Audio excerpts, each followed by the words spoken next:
now be recorded. Okay, so we'll go ahead and do introductions. I will start first. My name is Kim. I'm from Des Moines, Iowa. I have MS. I was diagnosed in 2012, and I'm currently on Ocrevus. I will now take it over to Karen. Go ahead, Karen. It's because I came early. I'm Karen. I'm in Oakland, California, and I'm not taking any MS medications. I actually talked to my neurologist last week, something like that. She gave me some insights about the diagnoses, so I'm not even going to give my diagnoses. I'll talk about it later. Okay, so you need time for later?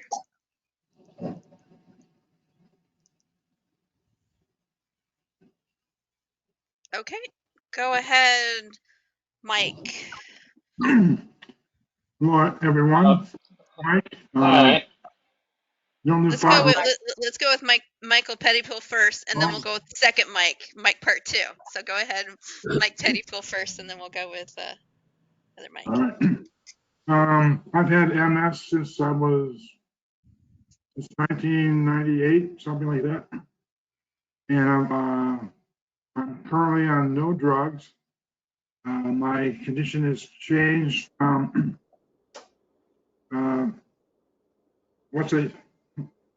relapsing remitting to progressive, secondary progressive, and I don't need any drugs, so I'm good. Look forward to speaking with everybody about MS condition. Did you need any time tonight, Mike? No, thanks. Okay. All right. Second Mike, you are up. Mike part 2. Hi. My name's Mike, and I'm in Denver, Colorado.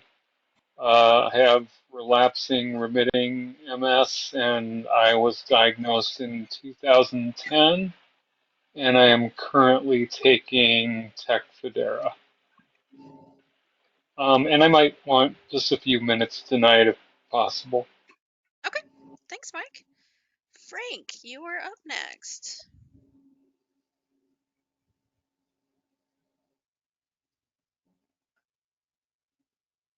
And you are on mute.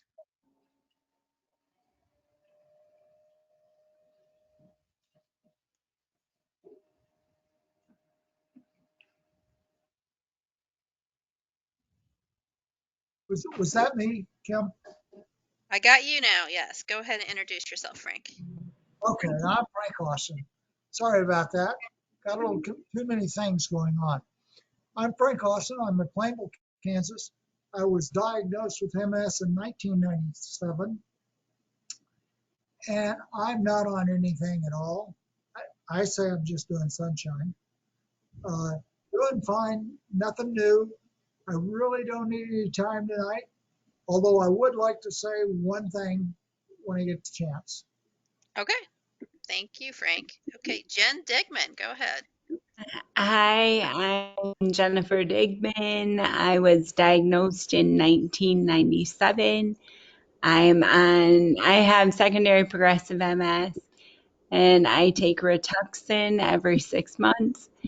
And yes, I would love to talk tonight. Okay, got you down, girl. Christy, go ahead and introduce yourself. Hi, my name is Christy. I am from Brighton, Colorado, just northeast of Denver. I was diagnosed in 2003. I am active secondary progressive, and recently, I say recently, for almost a year now, I'm wheelchair dependent on wheelchair. Let me see here. I am on Ocrevus, but my doctor is looking into possibly other treatments. I think she would mention Tysabri, but I'm not sure. I still have to meet with her next month. So that's me in a nutshell. And yes, just a little bit of time today. Okay, Thank you, Christy. Louie, go ahead and introduce yourself. Hi, so Louis from San Antonio, Texas, was diagnosed in December 2021. Have relapse remitting, and I'm on Ocrevus.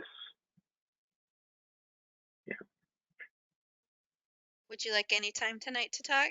Oh, I'm good. Yeah, Good. thanks. Okay. Thank you, Louie. Ray, go ahead and introduce yourself. Welcome.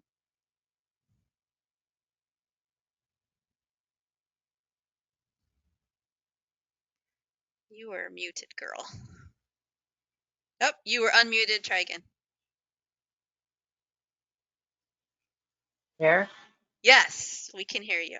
Hi, everybody. My name's Victoria. Actually, I'm on my mother's computer, so I didn't know Okay, when you see, said I Ray. thought you looked familiar. I apologize, the MS Frank. I'm like, she looks familiar, but the name doesn't look right. Okay, Victoria. Yeah, Do thank you want me you. to switch it for you, I was, if it lets me? sure. Oh, it's not gonna let me. Okay, go ahead. Go ahead I and had introduce a yourself. heck of a time last week. Can you hear me now? Okay. Yes. Yes. Okay. I'm Victoria from Northern California. I was diagnosed in '97. It'll be 25 years this next month with relapsing remitting. And I didn't try anything until about 6 years ago. I tried Rituxan for like 3 years.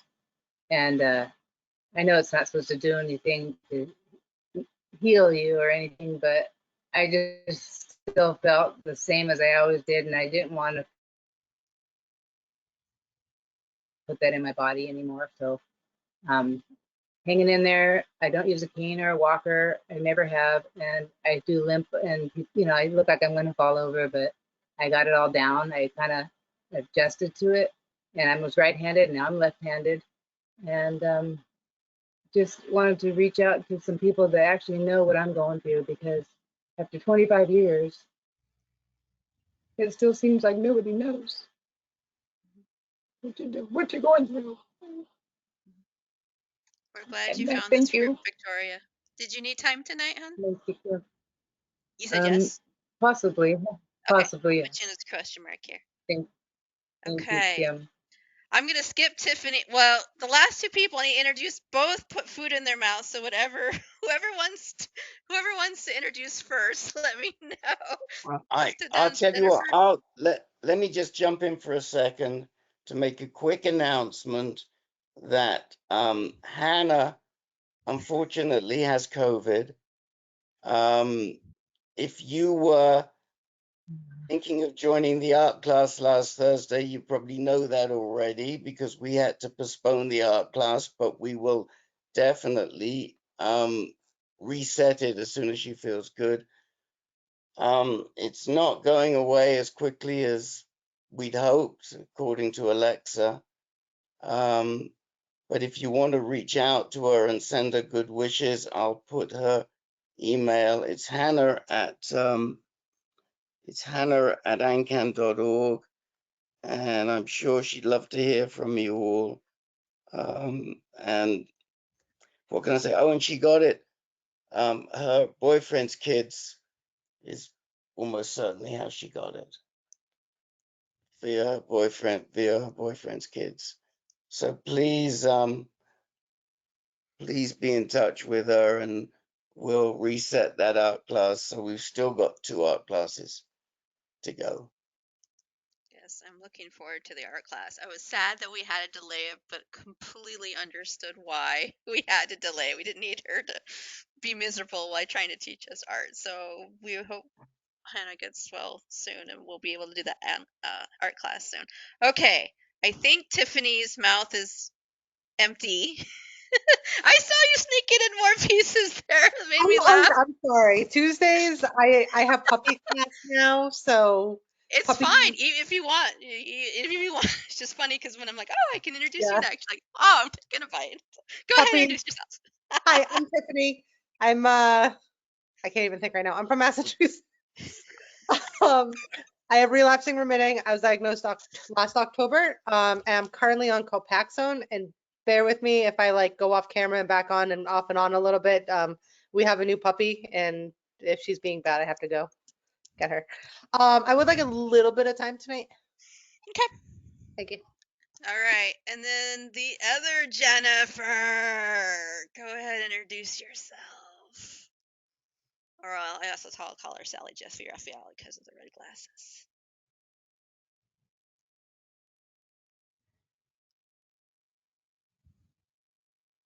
I think Jennifer might be frozen. Yeah, she's been freezing a lot tonight. Okay. Okay. We'll let her introduce herself when she's ready. Tiffany, why don't you go ahead and go? Because I know that you tend to have to leave early because the whole work thing Yeah, I and have to be the at work East at like Coast 7 in the morning. East Coast issue. So go ahead and go what you wanted to share tonight with. No, it's just we had a patient at my job. A lot of you guys know this. I'm a nurse. I work in long-term care. So I see people kind of with MS. If I see any people, they're like end of life, later on in life. And just we had somebody with MS that came into us following an exacerbation and ended up actually passing while she was with us. So it's just tough. It's hard to like deal with that. What age range was she? I think she was between 70 and 80. Okay. So it's just tough to see someone come in with an MS exacerbation and end up passing. Do you see many people with MS? Like, do you have No. like a lot of younger people that come in because of MS or We not? don't take, with the nature of the skilled nursing facility, we're more skilled nursing and long-term care, so we don't really see anybody that would come in younger than 65. We're basically 65 and older. We have a long-term resident there that's got MS dementia. She's like in her 90s though. She looks great. She's still walking. She's great, but like I said, it's just tough. MS dementia, 90s walking. She sounds amazing. She sounds She's absolutely amazing. cute. She wanders, but when I get on the elevator, I'm like, no, no. But like I said, it's just hard to see people coming in with it. I mean, it's great to see people living into like their 80s and 90s with it, but it's tough. And then to see someone come in with an exacerbation and not recover from it. I don't know if anybody has any experience or advice on how to handle. That's a good question. Does anyone want to comment on that? I certainly have a question. MS dementia as distinct from Lewy bodies? Yeah, there's a difference between it. Can you It's explain to me? Not really. I do dementia training at my job, and they touch on it like very briefly during dementia training that there is like an MS dementia. It is considered separate from Lewy body because with Lewy body you have like the moments of clarity. I know you don't Yes. always get that with the MS dementia. Yeah. Oh, look Lewy at body, that. Lewy bodies is the worst. So I thought, because, I've been to one little conference that said so. It's almost as effective as I read it on the web, that that with MS, you're not a good candidate for dementia. Because I have so much cognitive loss, and I have like 60% of the brain I had. Nobody could Yeah. tell. I guess it's not super common, but it's listed in like the other category for dementia. Like there's Lewy body, Alzheimer's, Huntington's, Parkinson dementia, and there's like an other category, and I guess it's kind of listed in that other category. It happens pretty rarely. It doesn't happen often, but it can happen. So if you have MS and you get dementia later in life, they assume it's MS dementia. Oh, but that's important to differentiate because, especially for me, I have cognitive issues, and I had a friend remind me, but remember, it's not dementia. It's not, it's different. Like, I'm not confused. Like the other day I was thinking, what is 7% of 100,000? And I'm like taking my fingers. I'm like, okay, how many zeros would it be? I can't figure it out. And then I just go, oh, I have to use a calculator. So I think that's really different than dementia. Yeah, It's just, that's oh, like a I have cognitive. to come up with these strategies. Yeah, I understand strategies. that the cognitive difficulty is different than the dementia because, like, with the, we have strategies, but with the dementia, like, you're losing like the you're losing like the immediate recall, and you're losing remembering friends and family. So like I guess that's the difference. But there is an MS related dementia, but the lady who died from it didn't actually have the MS dementia. She just couldn't walk long distances, and had to catheterize. And she came in, I forget why she came in, but she ended up, like I said, she came in with an exacerbation and just didn't really come back from it. So that was tough. Jennifer, are you able to introduce yourself? Are you back online, girl? I was having technical difficulties. We all And it have wasn't that my sometimes. fault. I'm Jennifer. I'm from Richmond, Indiana. I have relapse remitting. Was diagnosed April 4th, 2019. And I'm on Aubagio, if I remember to take it. But I have it on my calendar, so hopefully it'll remind me. If I don't shut it off and be like, oh yeah, I'll get it later. But yep, that's all. Did you need any time tonight, Jennifer? If there's a topic that I gotta speak on, probably. Okay, cool. And then Amanda's walked in. Hello, Amanda. Introduce yourself. She's one of our moderators. We've missed her. Hi. Yeah, I had a lot of technical difficulties getting in tonight. So, yeah. But I'm Amanda. I am located outside of Charlottesville, Virginia. I have relapsing remitting MS, and I was diagnosed in July 2019, and I am on Kesimpta. And I'm happy to be back. Yes. Did you need time tonight? No, I think I'm going to just listen. Okay, cool. Then I'm going to swing it over to Jen Digman because it sounded like she had a lot that she wanted to talk about. So you go, girl. It's not a lot. It's just Rick briefly touched on it. And I know it's like ad nauseum with COVID, and Hannah's experiencing it right now. But yesterday I wasn't feeling super. And then today I wasn't feeling super. And I'm just tired of the, God, I hope I don't have COVID, because I feel that that's just like, I have the MS monster over me all the time. And now the little COVID monster is fighting. And I'm like, I don't know if anybody else is paranoid. Like every time I sneeze, or like if my stomach's upset, I'm like, gosh, I hope I don't have COVID. And I feel that it's not going away. And I just don't know if I'm alone, but it's really annoying. I didn't think there could get much more annoying than MS, but found it.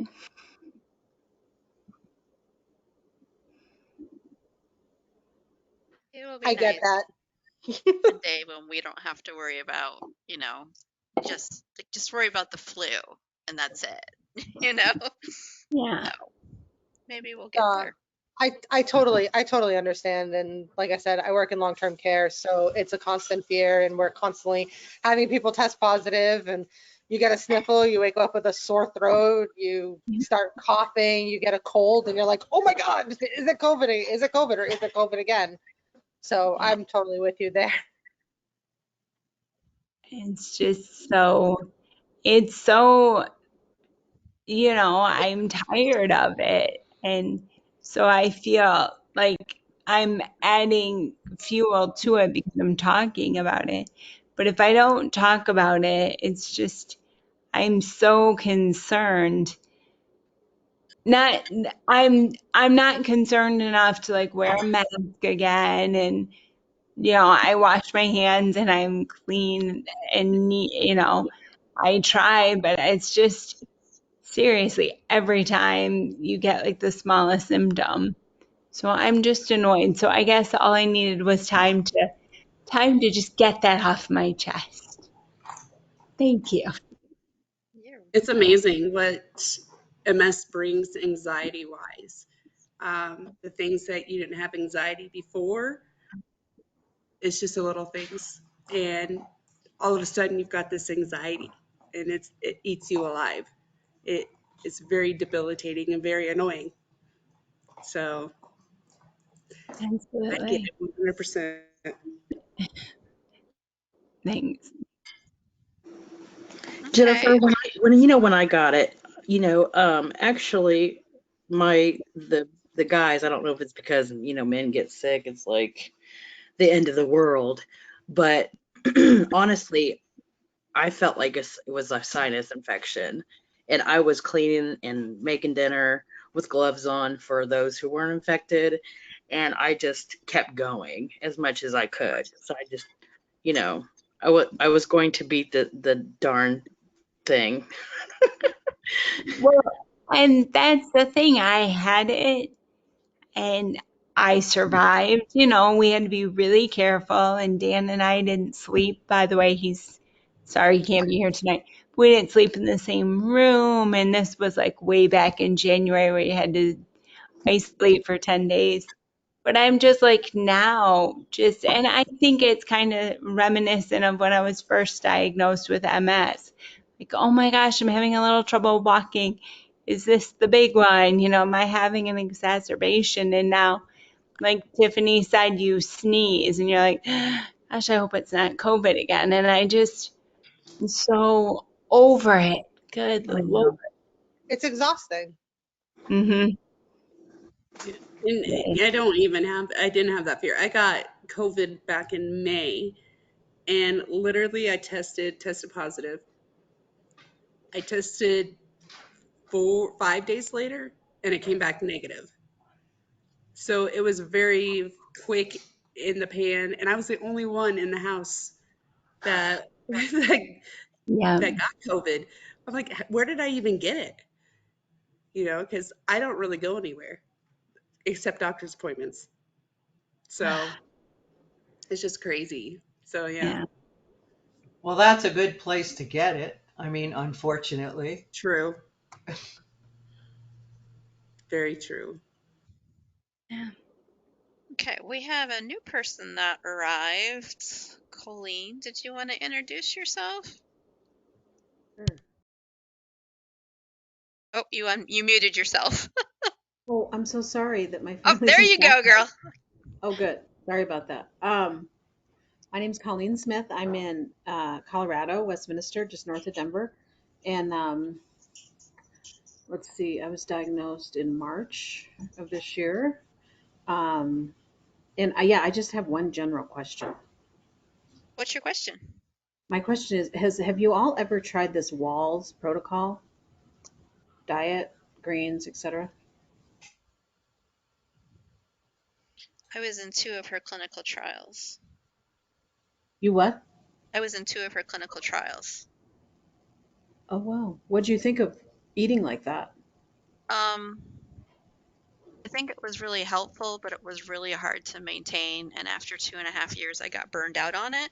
But Okay. I did find it really helpful. It also helped with other things like seasonal allergies. After like a year and a half of being on the diet, I'd go outside and I have lots of allergies to grass and like nothing would happen. My knee Wow. pain went away. But it was super hard for me to maintain it because it was so strict.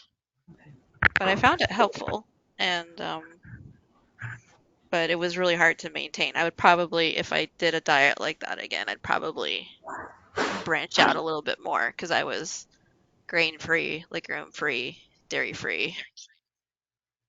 What else? Yeah, A lot of organ meat. I didn't do the organ meat. I did organ meat capsules. I did not do the. I have a hard enough time preparing food, but that was Yeah. like all my energy went to preparing food. So my husband would come home from work and I'm like, I know the kitchen's a mess, but I already cleaned it up twice today. Can you please clean it Yeah. up because I have no more energy? Yeah. So that took a lot of effort to prepare everything. And when you do like the greens, so it's supposed to be a cup of greens cooked or 2 cups of greens raw. So it was actually 6 cups of dark greens a day. So in order to eat that many greens, I had to put it in smoothies because that was an obscene amount of greens. But I felt pretty good, except for the whole burnout, and then it was hard. People Right. like my family would be like, "Hey, let's go out to eat somewhere. You want to go?" I'm like, "Ah, out to eat, scary, Yeah. scary." So, Right. but she was doing the one clinical trial I did. She was doing the swank versus the walls, and I got put into the walls branch of it. I wanted to try the swank to see how it was, but anyways, but Okay. I'd always recommend, see what you think, how it works. She always does the 100-day challenge, but like I said, it's really hard to do, especially if you're doing it all by yourself. So my husband was eating nothing that I was eating. No one else was eating what I was eating. Anytime I ate with anyone outside my home, I had to bring my own food, and that was fine. I could plan ahead, and I just had to make sure I had food on me because if I got hungry, I couldn't just eat anywhere. Made it tough for me because I was really, really. The good thing about being in a clinical trial is if you want to make sure you don't cheat, be in a clinical trial because Yeah. I can't be, due to my sciencey personality, I can't be a crappy test subject. So I was Right. I did it and I lost a bunch of weight and it was great, but it was hard to maintain. So that was my experience with it. Kim or Colleen, can y'all describe You, what diet is and what it entails? Kim, uh, you're probably better at it. I'm just thinking about level 1. I got the book from the library because I didn't want to spend the money on it. But boy, I've watched a lot of YouTube videos and offshoots of it, just saying, hey, this is what this means. Like you've got a leafy greens, 5 to 6 cups, but you can put some of that in the smoothie. I quit. I can't do it. When I got the book, let me just say, I read it from cover to mhm. cover. I did try a few recipes. They were so-so. However, the premise I think makes a ton of sense. I mean, this woman went from being in a wheelchair to not, and she's a physician in Iowa. And but I love me. So I don't know. I just can go a little bit at a time, I guess, Amanda. So my suggestion is called the Wahls WAHLS protocol, the Wahls protocol, and it is endorsed by the MS Society. However, Kim has a lot more That's knowledge. new. Since when? Because that's new that I it's don't been know if endorsed. it's endorsed. I know that they gave her a grant to do research on it. Okay. I guess I read that, but maybe I'm mistaken. So Maybe. I looked It's into just about that a little. I didn't look very hard because I live in a place where the food police is active everywhere. And so as soon as I even had a hint of it, some people I know in my community were like, "Oh, you should do the Wahls Diet." So I did. I think I took the book out of the library because I'm sure I don't have it, and I read it. And she was young, she was 29 when she got diagnosed, which is different, like for me personally, because I'm in my 70s. But she was very young. She was a doctor. She's a lesbian. She had a partner. She had a little kid. She had a lot of reasons to fight, a lot of reasons to find that inner strength to fight. So it wasn't just eating. She did a lot of functional medicine, would ride a bicycle like so many times a day and all that. And I think when you're younger, there are things you can do. But then read a lot of things because at the time when I was diagnosed in 2019, I could still walk. So would I, should I try something like that? Should I, look into it? So I looked in a lot of studies, and I mean, they're saying there's no evidence that one diet is better than another. People try different things. So if you don't feel like eating 6 cups of kale a day plus whatever else is on there, don't beat yourself up. That's all. Yeah. Okay. I just started reading about it, but it sounds very intense.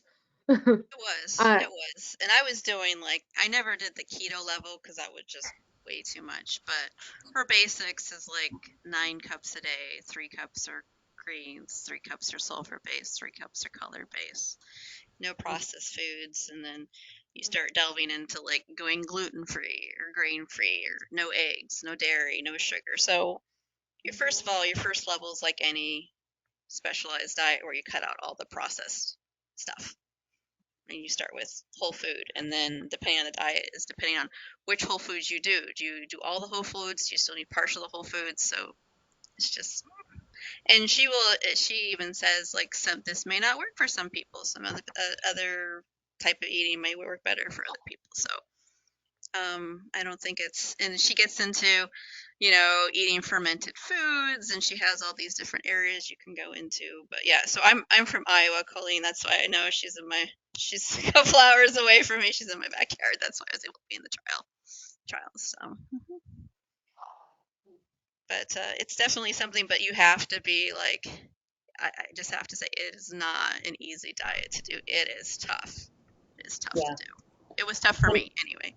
Yeah, Kim, thank you so much for your information.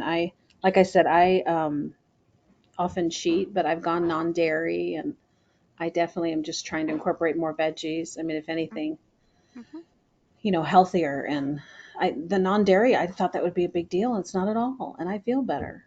So I think, like you And it's said, a lot easier now than it was like 10 years ago to I go bet. dairy free, because now there's like soy milks, almond milks, oat milks, like they've just, and like gluten and like vegan and stuff. A lot of things have taken off. So it's a lot easier than just like Yeah, doing everything yourself. And it's easier to find certain foods now than I think it was previously. So that's helpful, but it's still tough in I bet. general. Thanks, Kim. You're welcome. But I wouldn't discourage you from trying it, but I would probably try it how she says in the book and watch how, I think I had to be like off nightshades for the first 3 months, and then I could slowly introduce them back in. But I had to, like, when I did the diet as a clinical trial, I had to weigh everything. She gave me a scale. I couldn't be like, oh, I had to weigh how much everything I was taking. And Okay. so it was like, it was hardcore. And then I Yeah. fill in the little bubbles, like, oh, my sulfur's a little weak today. I gotta Yeah. bump that up. Yeah. So that's. Have you been here before, Colleen? You're muted again. Sorry about that. Yeah, I've learned just a bit just watching some YouTube videos and just veggies, what is sulfur and all that. Like why do I crave radishes? I do, so That was interesting about the diet, because I would start craving things like, oh, Mhm. I'm really craving sulfur today, or I'm really Yeah, craving greens. That was weird, but I yeah, listened to it. So that was something that was kind of strange. Like, why am I craving this? right.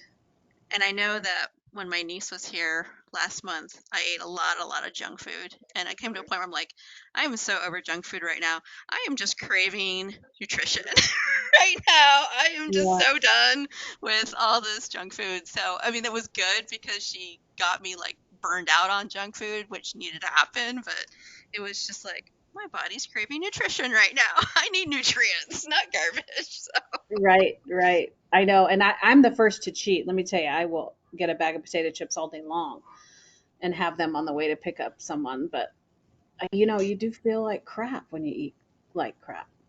That's all yeah. it. And I think that's So, what she talks about on the first page of her book. Like, if you're yeah, trying to grow Iowa corn and you're trying to grow it on a garbage dump heap versus fertile soil, you're gonna still grow corn, but one's gonna be kind of sickly and the one's gonna be like really vibrant and healthy. So just getting the nutrition, because a lot of our diets we've kind of gotten away from natural food. So it's right. it's Thanks, Kim. interesting. You're welcome. Okay, Frank, did you want to talk about what you wanted to talk about tonight? You were on mute.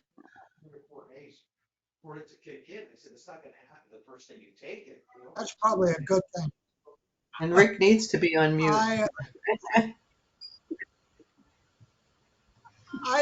I don't know how many of you do this. I know Jennifer does, but I do a lot of advocacy work for the MS Society.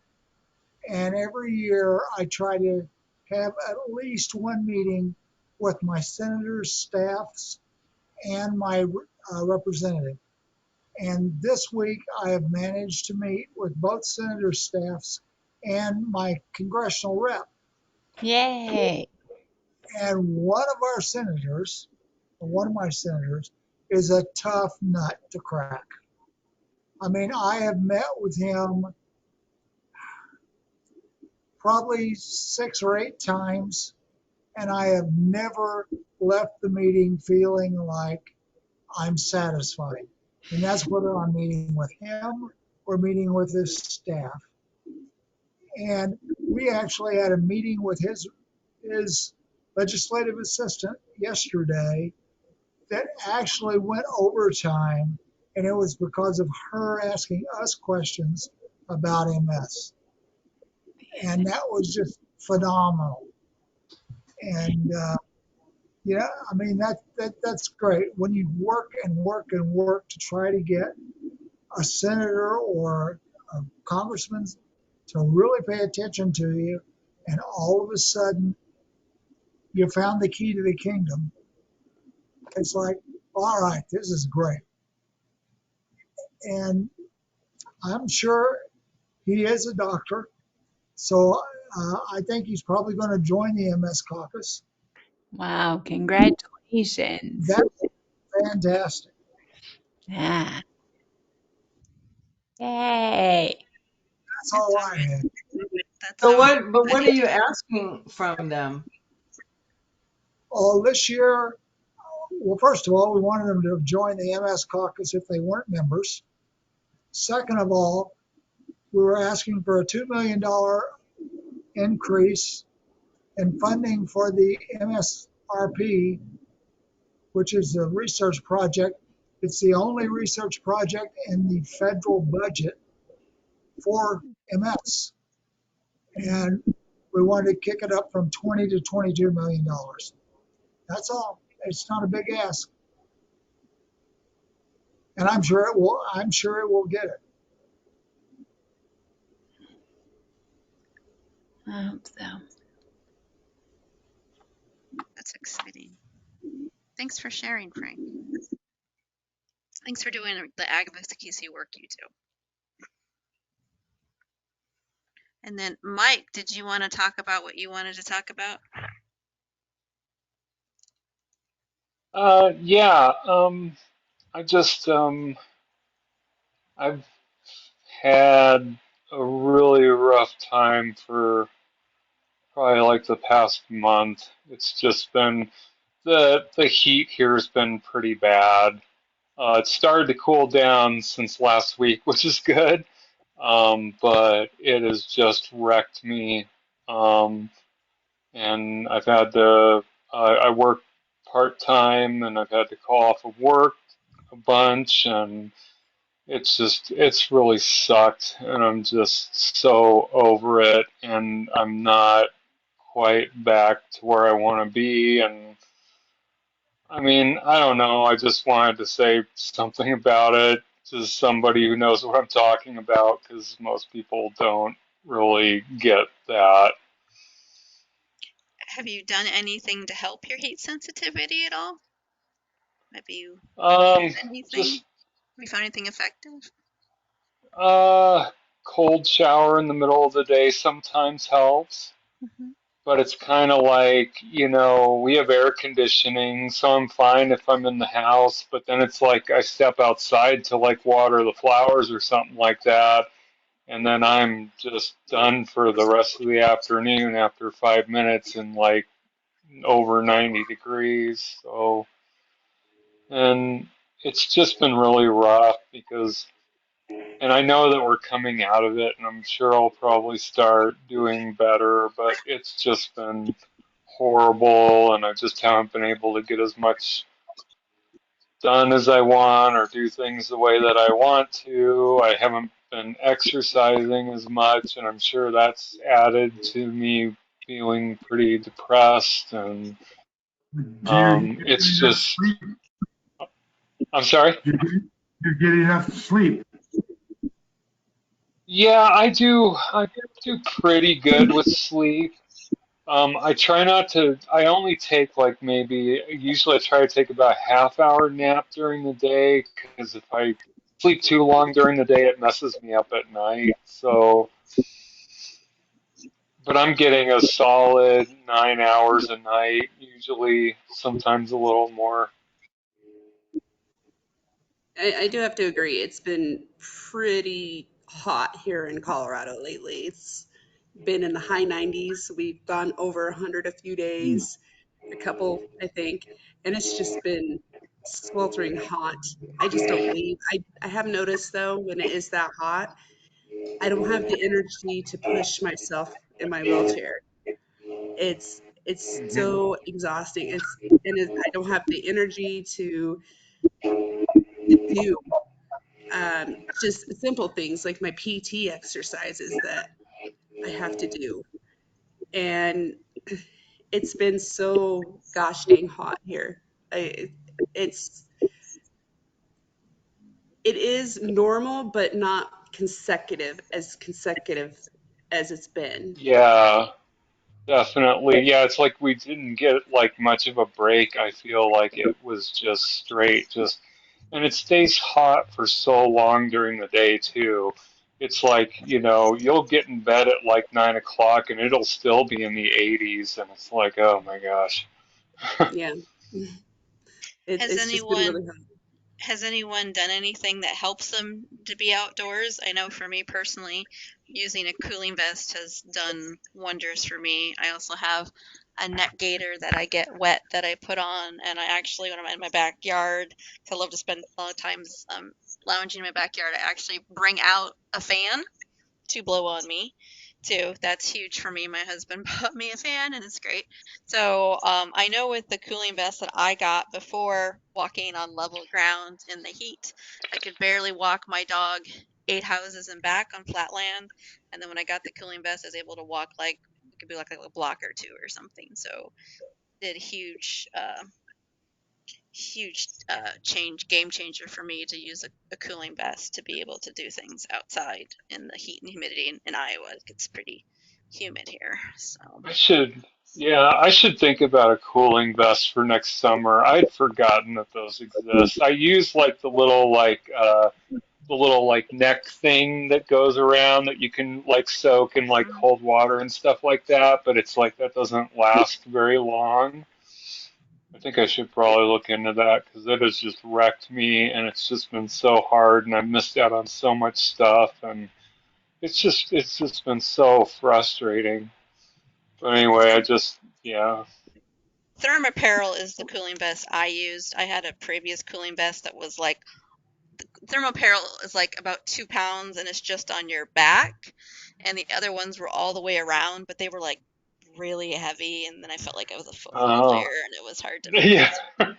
But Thermapparel actually has done wonders for me. It's not cheap. I know early in the spring you can fill out a form to get it for free. I'm sure Amanda will figure out and put things in the From chat the, for us I because can that's tell what I you, make her do. I can tell you from the MS Foundation, I did put in an application. It was a little painful, like the back and forth, but actually I was at another event with the executive director of the MS Foundation, and she said that they literally fulfill like thousands, or at least a Oh, thousand orders. And yeah, you have to apply in the spring. And I just had to keep bugging him, like, okay, where is it? It's July, you know. But I did get it, but I don't really. I'm like Frank. I'm living on sunshine. So, And the but sizing yes, is a I little think I don't. wonky on the vest, so make sure you measure yourself because what they call their sizes and what you are is kind of different. So, you have to go to the okay. website.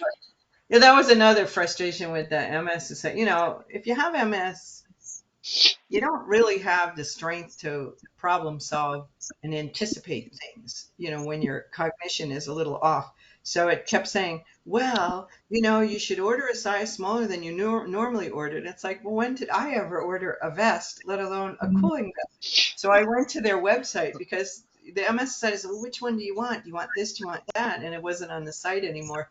And I went to the Thermapparel website, and they have a good explanation and a video how to do it, because the MS Foundation will only pay for it. They won't really help you figure it out. Yeah. But it For works. various sizes too. I think I got a medium, and I usually wear an XL in most things. And Kim, I wanted to tell you that has helped me a lot, because this is the first time that I've had heat sensitivity this summer. So Mike, like if you need that, I mean it's going to be hot for a while, so I would look into getting it. It also, what I learned with that is that depending on the grant, there are income requirements. So I didn't qualify for the income requirements, but I also didn't want to pay $350 for my vest.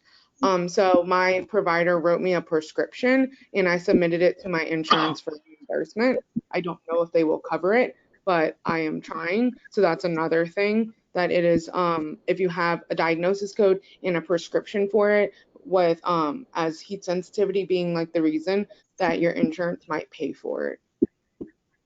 Okay, that's good to know. Yeah, because I really probably can't afford that, but it would be a big stretch for us financially. So it's good to know that there are some other options out there for sure. Yeah, and I got the cooler. I have it right here because this is where I Oh, keep you it. But bought I the have a cooler. cooler. I just use a normal food cooler for mine. They didn't have the cooler when I What do you mine. do with the cooler? You mean you keep the So the vest in it, or cooler, you have you can extra? put your ice packs in the vest, and then you can put ice packs in the cooler.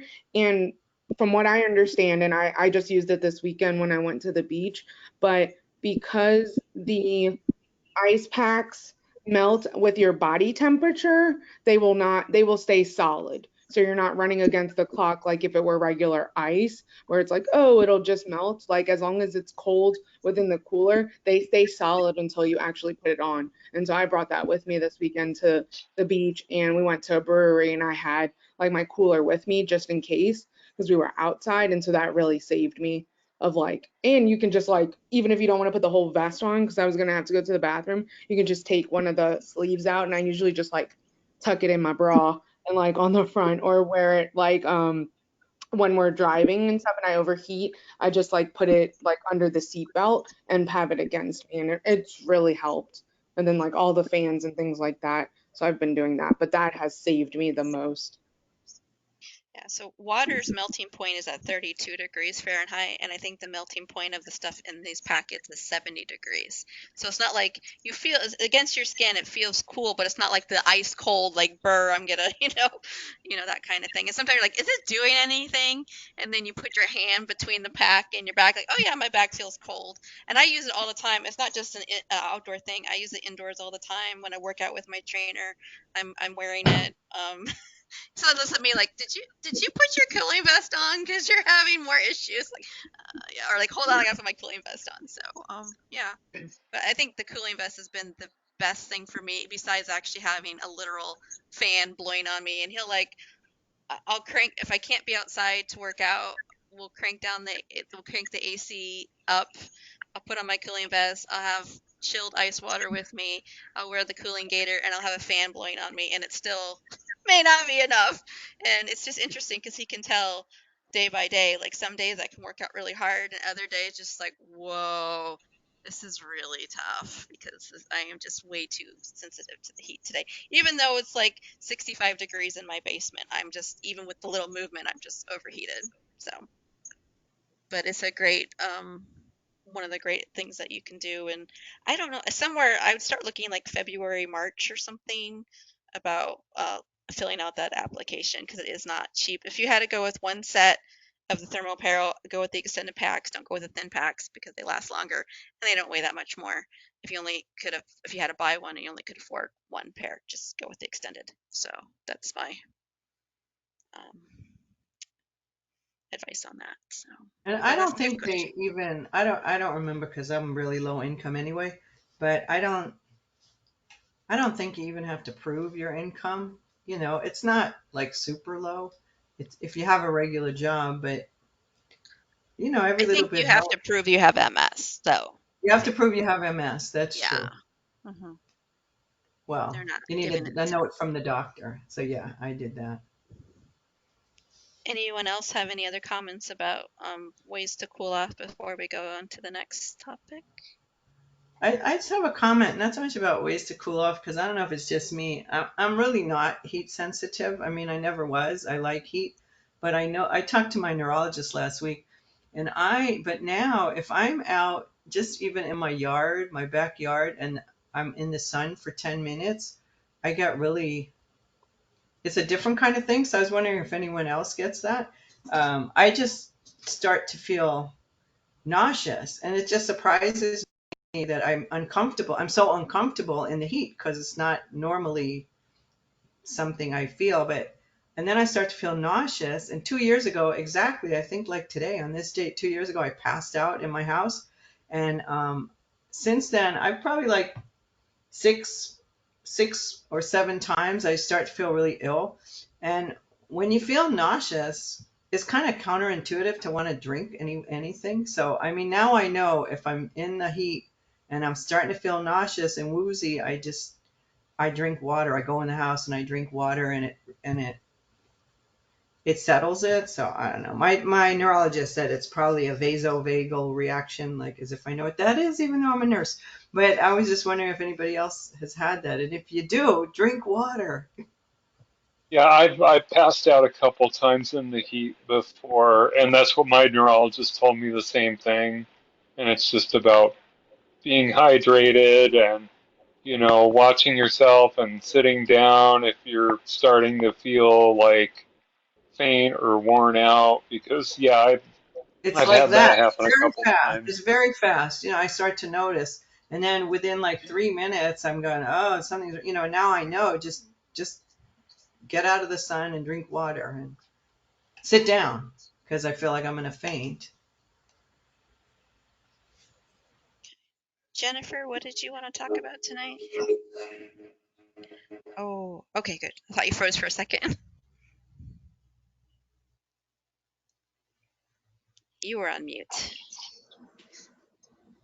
No, I was just listening tonight. Unless there was a topic I wanted to talk about, you got anybody, Oh, but I thought you said that you might have wanted to, but if not, we can skip you. That's fine. that's fine. Okay. Let's go to Christy. What did you want to talk about tonight? Is Christy still in I'm here? here. Sorry. Okay. Sorry. I turned off my video because I'm cramping so bad, and you guys don't want to see my cramped face or spazzing, I should say. You don't want to see my spasm face. I was just wanting to hop in and let everybody know that I got approved for SSDI. And it was usually, from what I heard, it would take like your first application, it would be denied. Then you'd have to go to reconsideration. That possibly could get denied, and then it would have to go to they're not, I don't know, they're judges, but a different type of judge. Well, anyways, mine got approved on the first. It didn't even get denied the first round, um, which I do know people who are on SSDI, and they were just completely amazed that mine went through the very first time. I'm like, you don't understand. At least they got it, you know. So I don't know the full details of it yet. I'm waiting for the approval letter, which will give me all the details, like how much it is a month. Um, and then Kim was saying something to me about the medical rechecks or whatever, how often I'd have to get those. And Medication reviews. Yeah. thank you. Um, so I guess until I get that official approval letter, then, right now I'm just elated that I got approved right away and I didn't have to wait a year. It only took, let's see here, Chris, my lawyer filed Chrissy, it January 4th and it got approved this last Thursday. So 8 months? That's not bad, I Chris, can guess. you tell us what SCI is? What was that? Can you tell us what Ssdi is? It is Social Security Disability. Is it insurance? Income. Oh, okay. Thank you. I thought it was a pill or treatment or something. No. No, it's just I can't work anymore. It's just got this. The spasms are so bad. I can't work. I can't walk. It's pretty bad. So it's just like, okay, I'm too young for this, and I wasn't. It went 18 years without any issues, and then last year I just had a really bad exacerbation when I was transferring medications from Gilenya to Ocrevus, and yeah, that just kind of jacked up my world. So you but yeah, it's good to know. I know we're trying to think, how are we going to pull this off just on my husband's income with our mortgage and all the other bills. And so now, after getting just checking on the site and seeing that I was approved, it really took a lot off our shoulders. Will it should be retroactive, right? Yeah, they will submit a check also for the back pay from when I filed. So that's nice, because then we can use that to do some more renovations in the house to make it more wheelchair accessible for me to get around. So that just made me happy to know that got approved and I don't have to wait for forever. So, but yeah, so Yeah, what's up? there's a trick to when you're approved. There's a trick to when you're approved, and they have to have the date they have to say a date that you became disabled, and that's when they're going to pay you from. And I can guarantee you that what they're probably going to say is it's effective on the date that they wrote the letter. I really hope not. That's usually the way it plays out. Well, and that's another reason why I have an attorney. Because if they come back with that kind of jargon, I'm pretty sure my attorney's going to hop in and say, no. So I guess, we'll just see how everything goes. But congratulations, Christy. I'm sure that's got to be a huge burden off your shoulders. And like Karen said, congratulations. It's good news, but at the same time, it's like, yeah, you kind of have to admit, the level of disability. Right. True. I'm really happy for you, Christy. It took me 3 years and 2 applications Wow. to get my SSDI. So, I mean, it was like an odyssey, and I'm glad to hear that somebody else had an easier time at that, because it is just, it's really hard for a lot of people, I think. So I'm really happy that that happened sooner Yeah. rather than later for you. Yeah. And, I didn't know this, but the application that I submitted to the Social Security, they then kicked it over. They call it's the Disability Determination DDS services or something like that. So they're the ones that do all the research and make a determination if you're disabled or not. After they talk to all your doctors, after I had to fill out all of these forms regarding my daily living. I had to do a psychology, what's the word I'm looking for? Uh, Like a psych eval? yes, thank you. I was like, I kept wanting to say exam, but I knew it wasn't exam. So I had to do a psych eval with their doctor. And then after they got all of the information from my doctors and from me and the psych eval and all that stuff, they then kicked it over to this Social Security Administration with their findings. And so I guess there was enough information with all my doctors that they're like, yeah, she's really sick. She needs to, she can't work. She's not lying. It's all So about the paper trail. All yeah. about the paper trail. And trust me, I've seen so many doctors.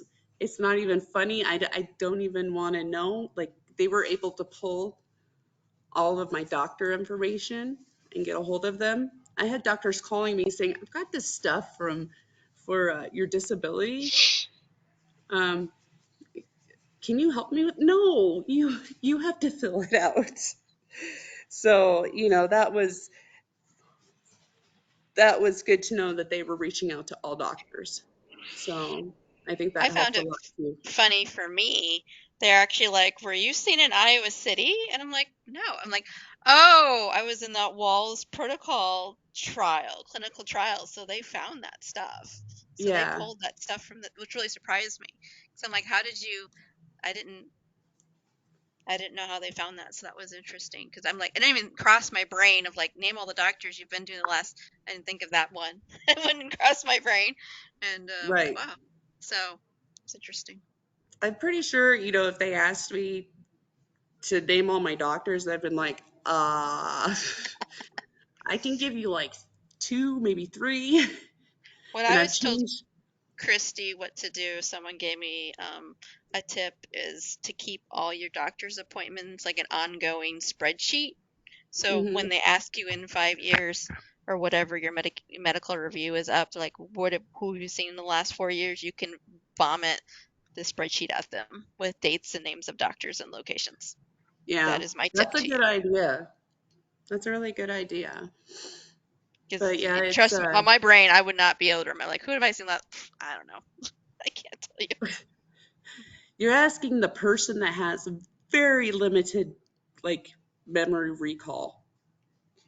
And so lately it's been bothering me that, you know, like things like I will text a friend saying, hey, call me.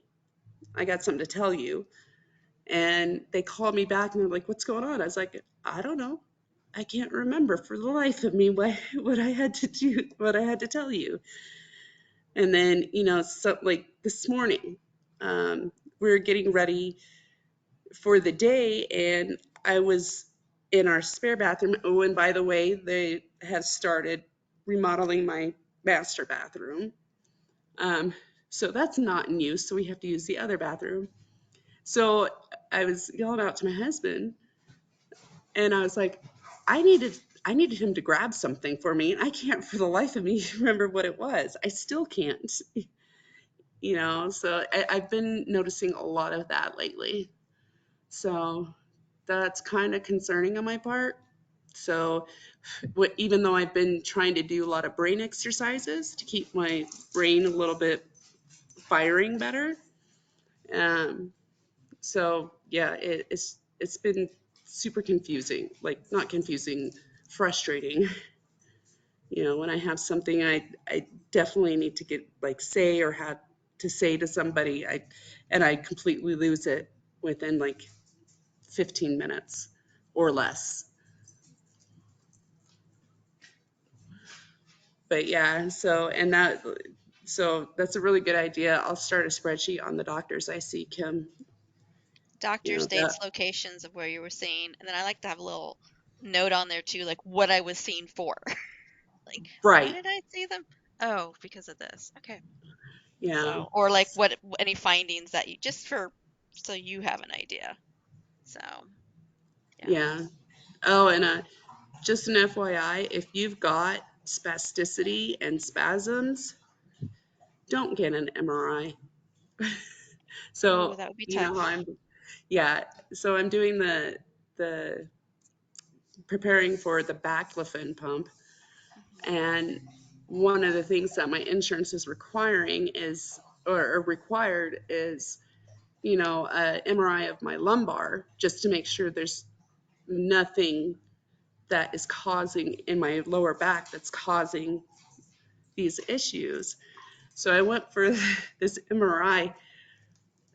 It's supposed to be a half hour. I think it took an hour because my spasms were triggering and I wasn't staying still enough. I'm like, sorry. She's like, well, we got to do this one over because it's really blurry. I'm like, I'm so sorry. Yeah, so just FYI, if you have any spasms going on, don't get an MRI. It'll take a lot longer than you're expecting. I've had to do a few retakes because of that. It sucks. Yeah, it wasn't fun. So, but yeah, I finally got through it. And anytime I felt a spasm coming on, I was just thinking in my head, you better not. I'm gonna kick your ass if you go. Let me just get through this MRI and then you can do whatever you want. But yeah, it was pretty brutal because yeah, it just is not cool.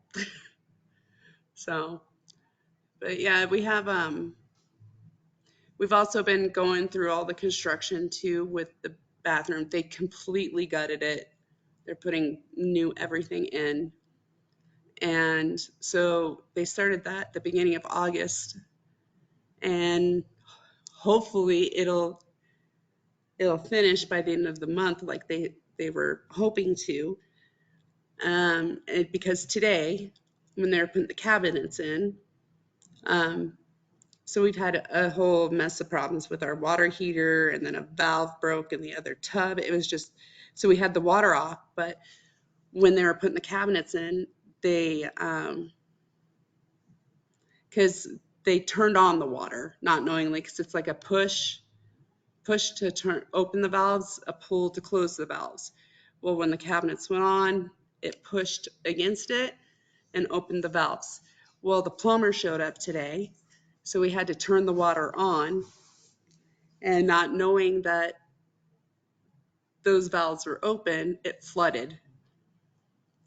And so we're hoping that it'll not delay anything. We had a remediation company out here earlier to put in fans and all that wonderful stuff. It's just like, good Lord, I just want a bathroom. That's it. I want to be able to transfer from my wheelchair to a shower seat with no problems. So I'm crossing my fingers that this does not delay the completion of the project. So that's all that's new with me, I think. If there's anything else, I just can't remember. It'll be nice when you have that bathroom that's easy, that'll be accessible for you. That'll be really nice. For sure. Right now, it's kind of hard to take a shower. So, without getting water all over the floor. So, I just have to shower with a whole bunch of towels under my feet because I can't get my legs in the shower. So, those are hanging out on the other side of the tub. So, when I wash my legs and stuff, it's just water everywhere. So, hopefully, this shower completes when it's supposed to because I really need to just take a regular shower. So, It'll be nice when it's done. yeah, it'll be really nice. So, Is Holly still here, or did she bop out again? I think she bopped out again. yeah. Yeah, she's Oh, gone. she left. Okay. Victoria, what did you want to talk about tonight?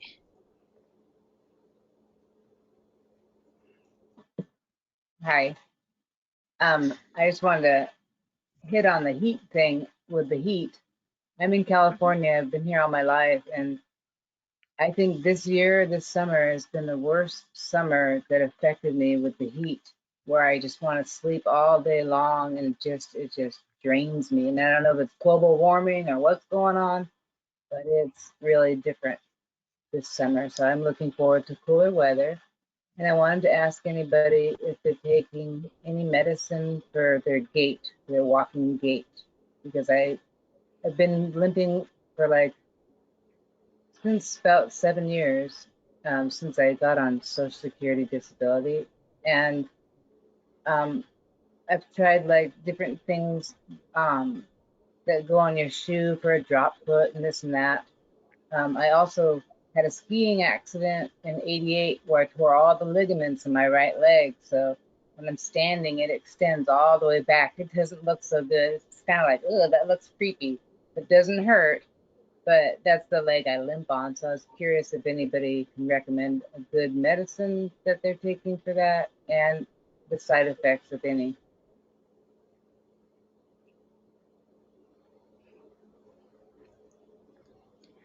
I know that there's a walking drug that some patients use, Ampyra, AMPYRA. And I know Karen takes it, and I don't believe you take it for walking, but it can help some people. Victoria, I don't know. I took it a long time ago and I wasn't walking, but it helped me with like using my arms. It helped me get that back. So I don't know if that. And then when I was walking, I had like a fixed ankle orthotic that helped hold my toes up so I didn't drag my toes. But Yeah, that's just my experience, and I don't know about anybody else. thank you.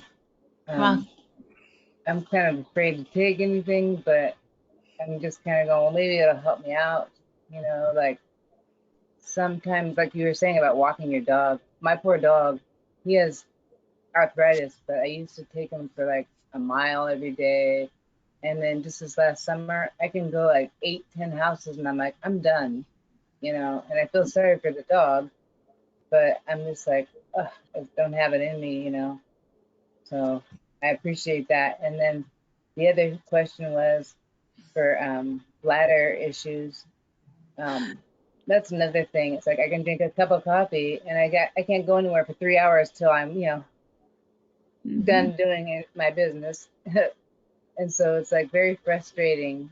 And so my neurologist said, well, there's a drug for that. And I said, well, how long do you take it? And he said, well, for the rest of your life. And I'm like, oh, so I didn't do anything like that. So I'm just curious if there's any other Where trick. are you, Virginia? Where are you? Because I'm in Oakland. I'm Victoria and I'm in San Oh, Jose. Victoria, I'm sorry. Wait, where?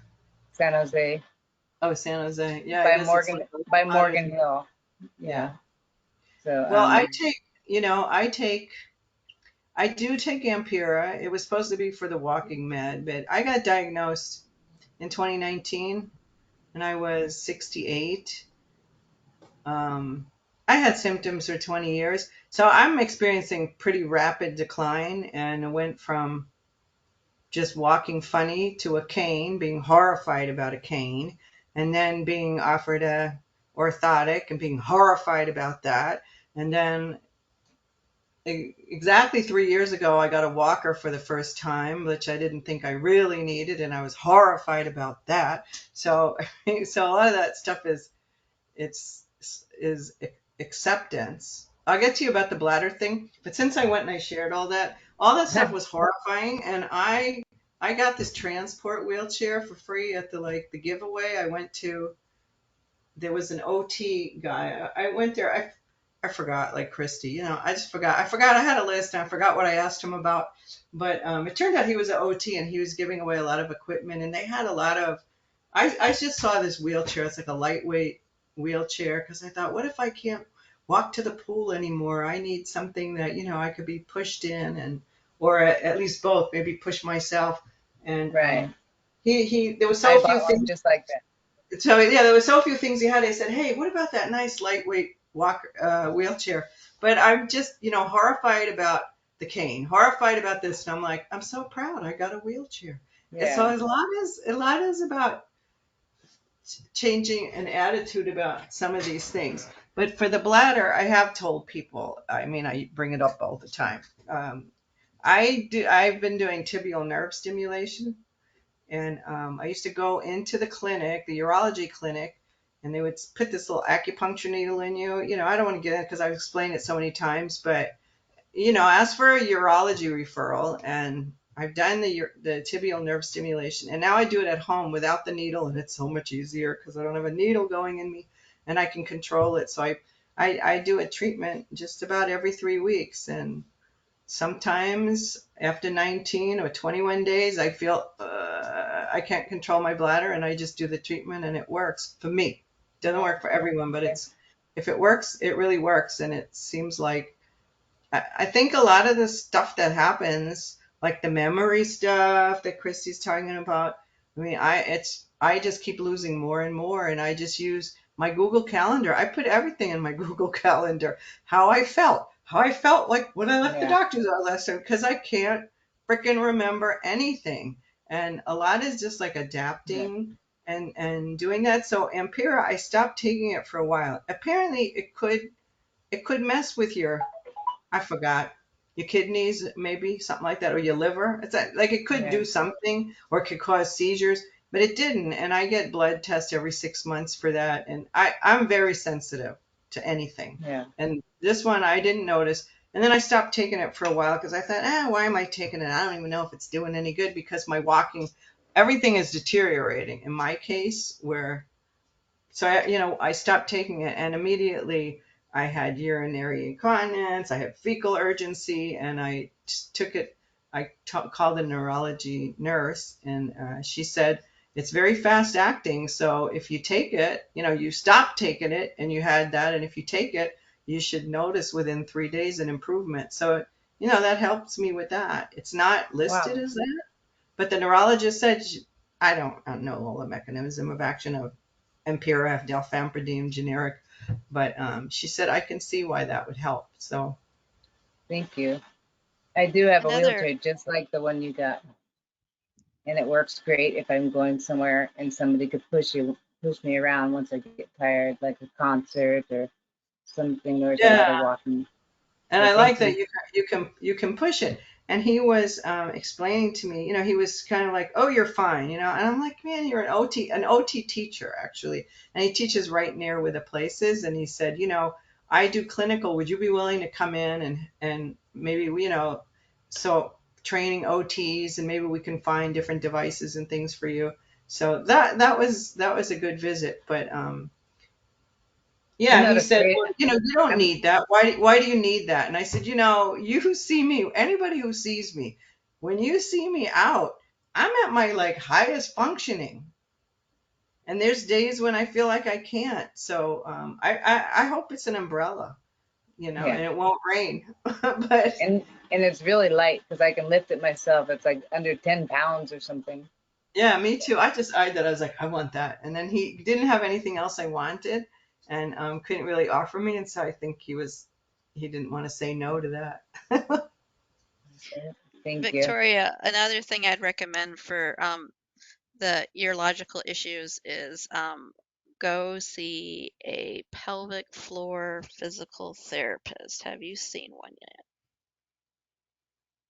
No, I There, have not. so we did a webinar in November. I'll put the link in the chat here. We had Dr. Rachel Rubin on, who's a urologist, and um, so she went through all different issues with urinary issues with MS, and she told me during the webinar to go see a pelvic floor physical therapist. So me Okay. being me, I did. And she helped me improve my symptoms probably around 75 to 85%. Wow. And How I long was did you go? blown away. Um, I saw her, good question. I probably saw her for a couple sessions and I went on vacation and came back in a couple. So I might have saw her like 4 to 6 times, like once a week. And I had my neurologist. Thing that upset me a little bit is I went to my neurologist saying, "Hey, can you refer me to her?" And he's like, "I don't normally do this." I'm like, 50% of your patients have urological problems. Why aren't you doing this? It should be like an an obvious thing for you to do. But Right. anyway, but it was really helpful to me, and you have to be good about doing certain exercises and things like that. But she really helped me out, and she gave me a bunch of tips. And yeah, she told me no more just in case peeing. I could not know how long I was doing. I was peeing too much, and she said you cannot do that because then your bladder doesn't. And then she's like, if you need to go, do the Kegels because that helps relax your bladder. And it was very very helpful to me, and I'm really glad I did it. So if I was not excited about doing medication because it's the rest of your life and there's always side effects. Right. So maybe look into that and check out the urological webinar that we did in November with Dr. Rachel Rubin. I put it in the chat, the link to the Okay. YouTube of it.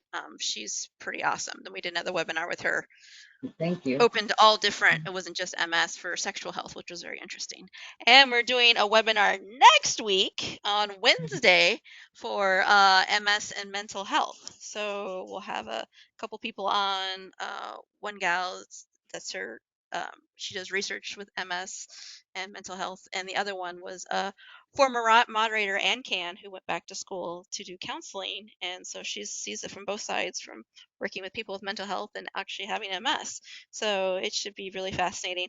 I'm totally blanking out. Do we start 8 p.m. Eastern time, Jen? Am I thinking correctly? I'm always the worst 8:30. with the times.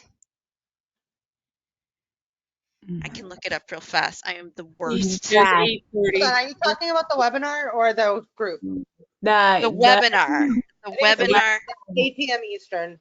8 Okay, so p.m. I was right. Yeah. Yeah, first. our group starts at 8:30 my time, and I'm on Eastern. Yeah. So that would be Wednesday next week. Register for it. So they'll send you a link, and then they'll also send you, after it's done, they'll send you a link with the recording that you can watch too. And then the questions are totally anonymous. So if you have any questions about mental health, ask them, and I will ask our guest speakers because I have zero issue with asking questions to people. I'm gonna go. Puppy has a witching hour. She's Good very to see you, cute. Tiffany. Puppy has a witching hour, and Bye, puppy. Oh, so cute. yeah, we So got her cute. 3 weeks ago. I'm exhausted. Bye, I don't know how you do Tiffany. it. Have fun though. We'll see you on the 31st. Yeah, I should be there. Might be a little bit late because I have a counseling appointment that day. So I'll come in after my counseling appointment. Okay. Bye. Bye. Good to see you. Down. And then our next meeting for our MS group will actually be in 3 weeks. Sorry, 2. No. Okay. Having issues tonight, guys. 3 weeks. Am I doing this correctly? On the 13th of September. Okay. Double check me on that. It's the second Tuesday and the fourth Tuesday of the month. So, okay. Just double check. Getting tired. Then Karen, did you say everything you needed to say tonight?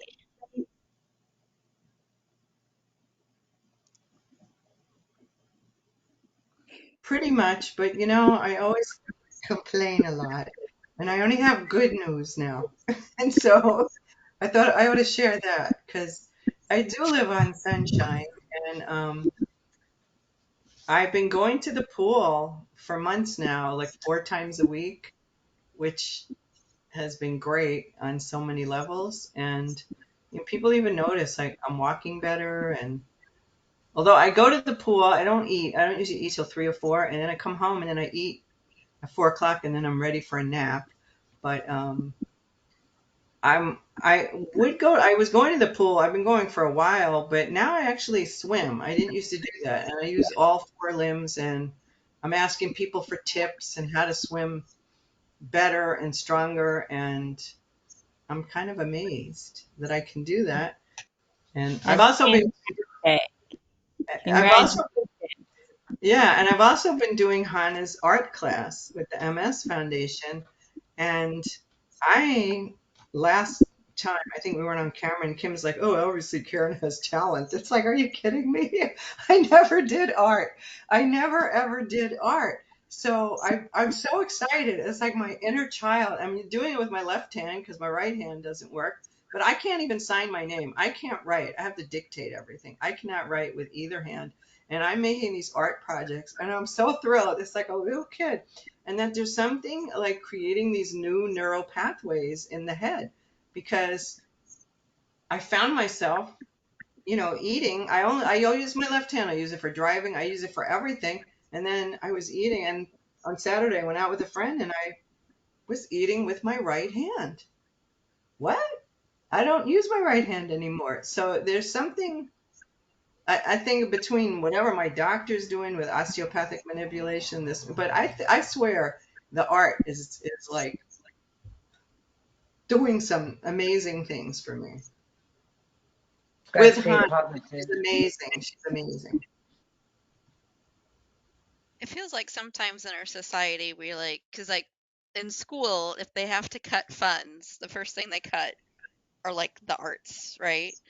But what you're Because they're saying not here, important. Yeah. yeah, 'cause they're not important. But then yet here you are talking about how doing the arts is actually very therapeutic for you on a multi-level basis, physical, mental, and I just think that's really cool that you have like a concrete example like She froze. Concrete example. I can use my right hand to eat. Or I couldn't. Or just that I could make art. Like, what? Me? I couldn't do that. And Hana is so amazing because it's not something I could do on my own. I'm like just keeping up. It's like, okay, now do this. Okay, now do that.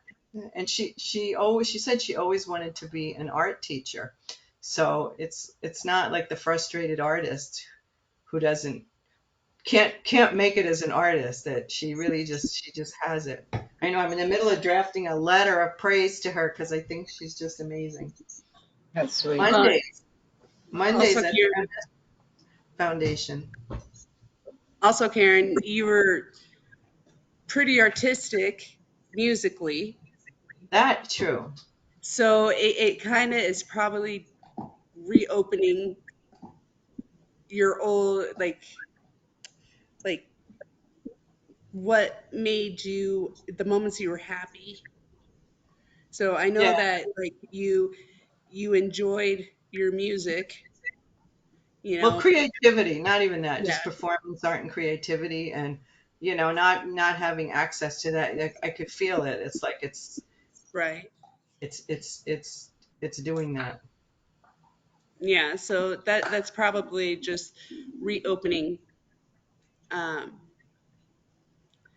what you had before, and so it's just another kind of outlet for you to relax and accomplish stuff that you weren't able to accomplish after you started losing function in your right I can't hand. dance. I mean, I used to dance, and Goodbye, Amanda. Have a good night.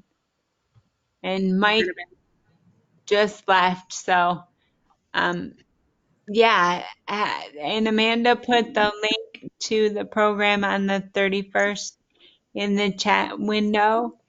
And I don't know where Kim went.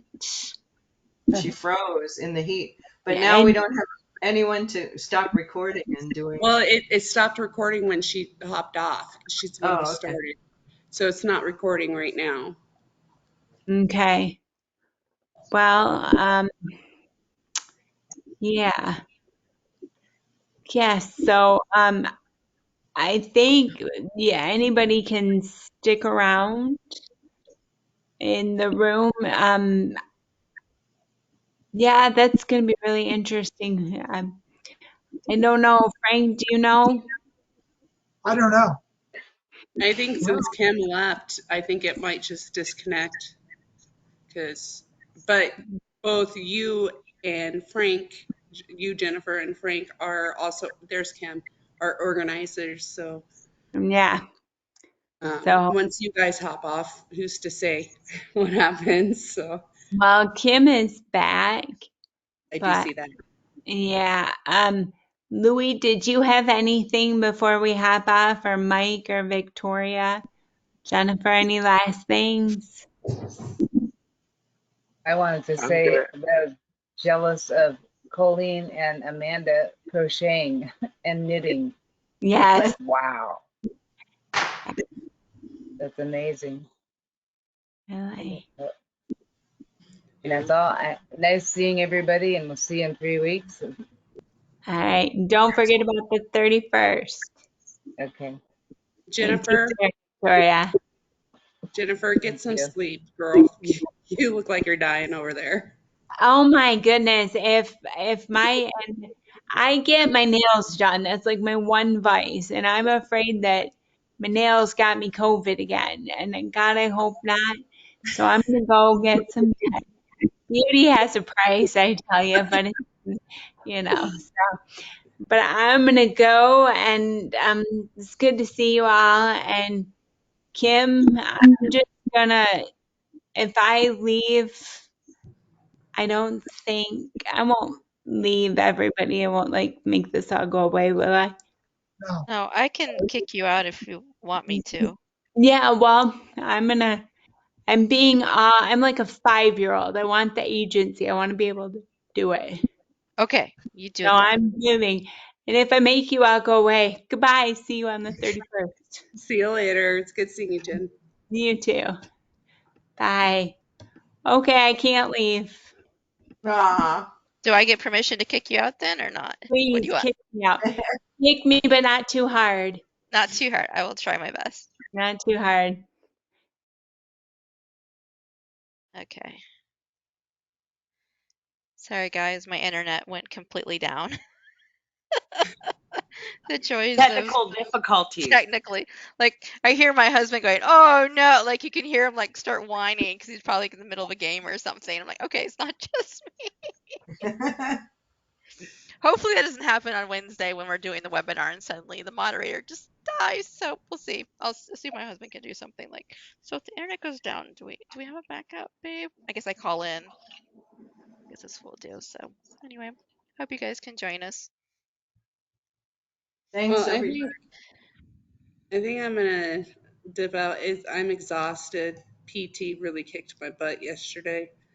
PT So can really kick your butt. yeah, Absolutely. I was telling Steve, I said, a normal person would probably look at that and go, "You barely did anything." Well, you know what? It's exhausting, especially when you're not fully functioning. It take So all your spoons away, don't it? yes, Yeah. I I'm using spoons from next week. So I actually just for my PT visits, I have to like hoard spoons for like a week for that 1 hour with my physical therapist. It's horrible. It's literally like it takes probably about 10 to 15 spoons just to hey Mike, do. do you know about the spoon theory? Yeah, actually, yeah, I did read about that. I think I read about that like around when I was first diagnosed, Hmm. and it didn't make a lot of sense to me because I was pretty high functioning at that time. But I definitely understand it now for sure. I remember my husband, he works at one of our Reed, our only hospital here, and he is a chef there. So he brought me some measuring spoons. He goes, "Here, honey, I brought you some spoons." And I was like, "That is the sweetest thing you said to me." That's You know, great. another thing too is to actually, yeah, that art thing is like getting me more creative again because I haven't been doing music, but I already wrote like recently three little ditties because that's like was my medicine, always singing. And so last week I got up and I thought, well, I'm going to go to the pool. I usually like wake up and then I stay in bed for a couple of hours and I read the internet and do whatever. And then I just thought I was going to go to the pool and I decided I just didn't want to. I just didn't want to do it.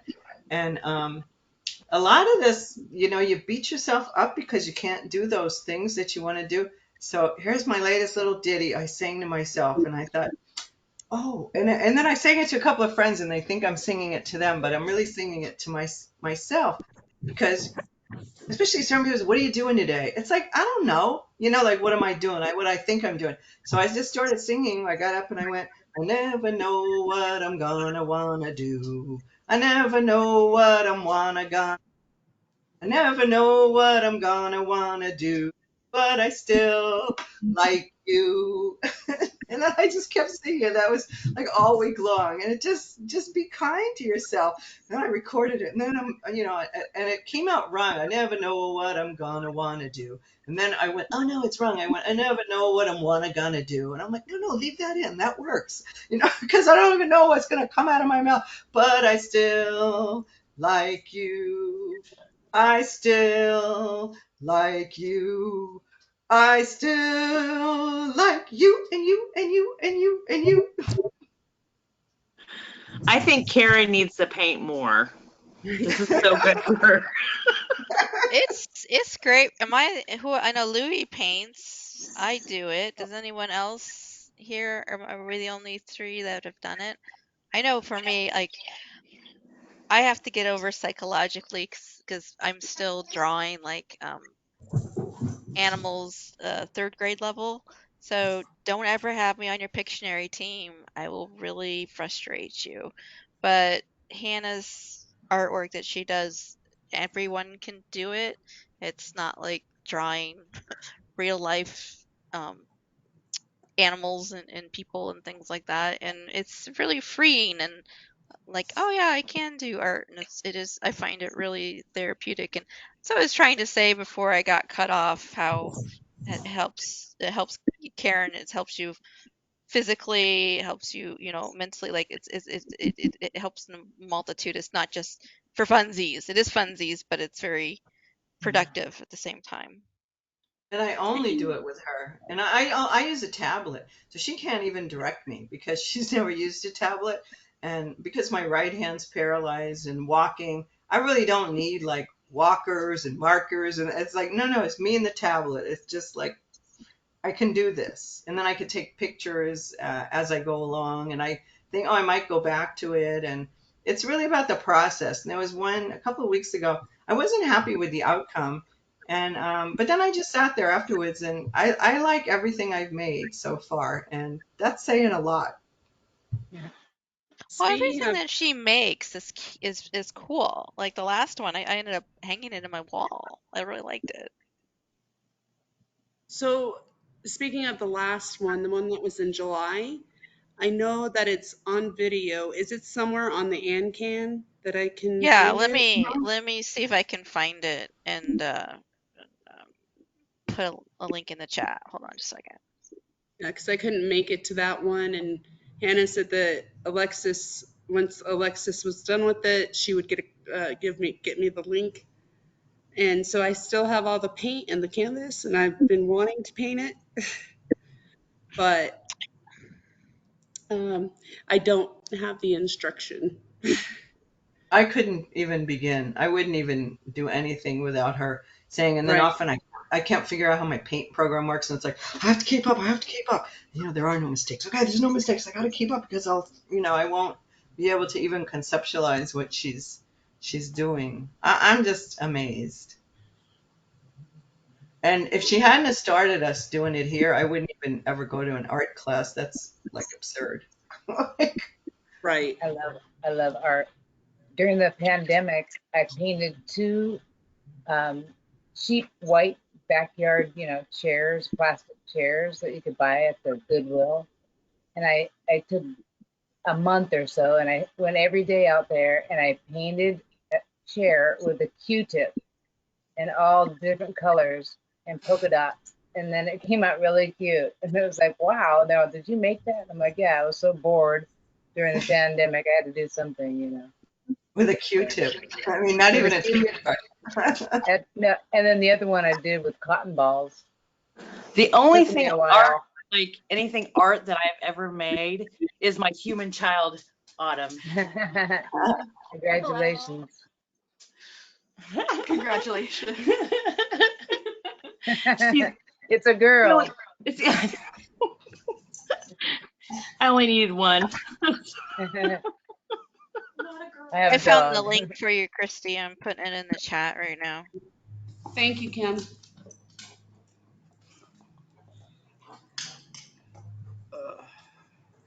I'm going to attempt to go wash my car now that it's cooling off with help from my cousin. So I will see you all in 3 weeks. It was Sounds good, nice meeting you, Victoria. Victoria. Good seeing Come you. on, come Oh, come on. Victoria, did they get your email address to put you on the newsletter? The other gal, now I forgot her name. Digman? Jen? Yeah, Yeah, Jen. She has my email. Okay, Yeah. great. Thank you. You all keep cool and positive. You can do it. You guys Bye. can join us next Thank you. Wednesday for the webinar. It should be interesting. Should be fun. Wednesday. Is it Wednesday, that It is webinar? Wednesday, the last day of the month, 31st. Okay, I registered. I have to write to Alexa because I want to send it to other people, but I can't. It's like I go to the website and there's not an easy way to Did you share it. see? I think to send. Amanda was going to. Here, I'll No, send. because I mean Rick put the link in, but I already told you about Rick. New webinar, like click here. Yeah, it doesn't work. Click here. I looked on the website now because I wanted to send it to someone who was running a group, and kind of like Christy, I don't remember to do things. What were you gonna do? I don't know. I don't remember. That's the registration link for the form to fill out to register for the webinar. Is it? Where? Let me see. Thank you. I'm going to let you go. You have a great night, Frank. Thanks for joining I'll us. call her tonight. Just out of curiosity, did someone stop the recording when I was gone? No, it stopped when you left. Oh, when I got kicked out, the recording stopped. That's Yes. interesting. Okay. It says it's recording on mine, on the app. Mine says resume recording, so Oh, okay, cool. I don't know, because we had a problem a month ago where we thought it was stopped recording, but it had not stopped recording because on my side it didn't say.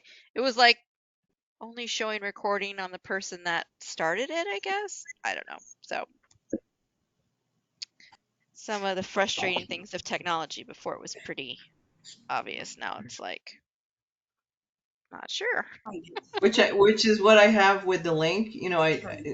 Rick didn't put the link in, but I copied it and I threw it on a Word doc because I'm on my computer and it's hard for me to type, and I rather dictate on my.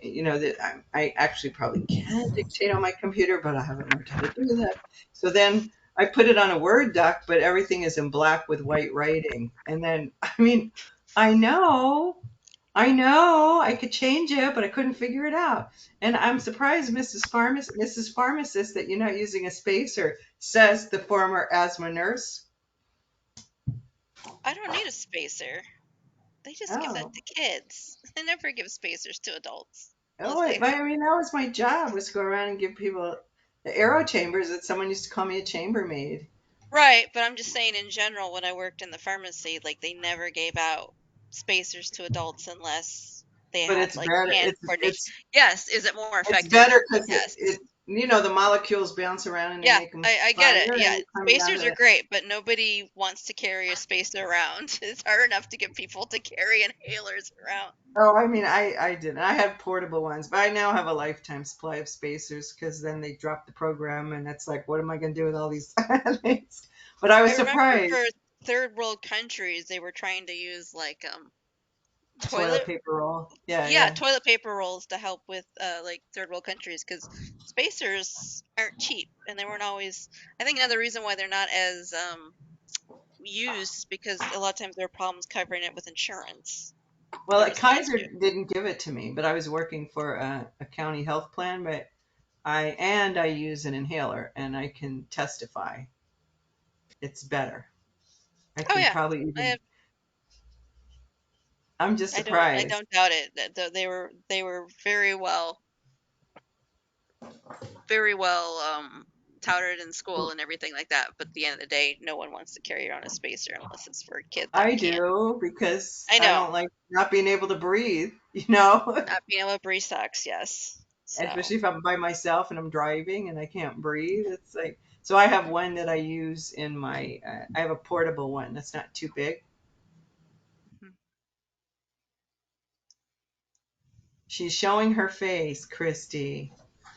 Yeah, the You look spasms. tired. I'm Yeah. exhausted. Go to But go to sleep, girl.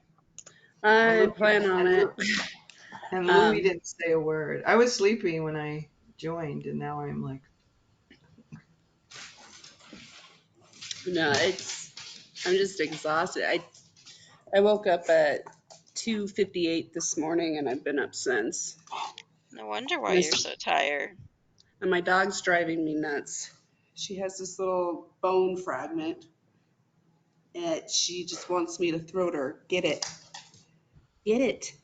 Charlie. Oh, Lord. She you keeps know, running over.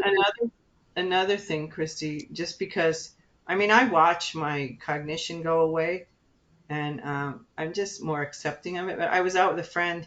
She's got diabetes. She's 80, and she's always monitoring her diabetes. And it really hit me that I have like I need insulin of the brain. That the amount of energy it takes just to because of the cognitive, it just draining. There's so much Mm-hmm. because I know I always have to do it with the food and the eating and measure my glucose and check the monitor and am I doing that? And I constantly do it. I went Sunday to the pool. It's a good thing I went early for me and I get there and I have new goggles and I get there and I'm wearing this like top like a mini dress so I could throw it off and I'm like, where's my goggles? Where's my underwear? Where's my clothes? And I just had this horror of maybe I put it on the roof of the car and somebody drove over my new goggles and it was at home. It was outside in the walker that I used to get to the car. That was new. That it's just constant, but it isn't new to keep forgetting and it's exhausting because all my energy goes into making sure, wait, let me take a note about that. Oh, let me so don't underestimate how exhausting all that is with the Yeah. cognitive. That's when I recommend to like really simplify your life to make it easier. So like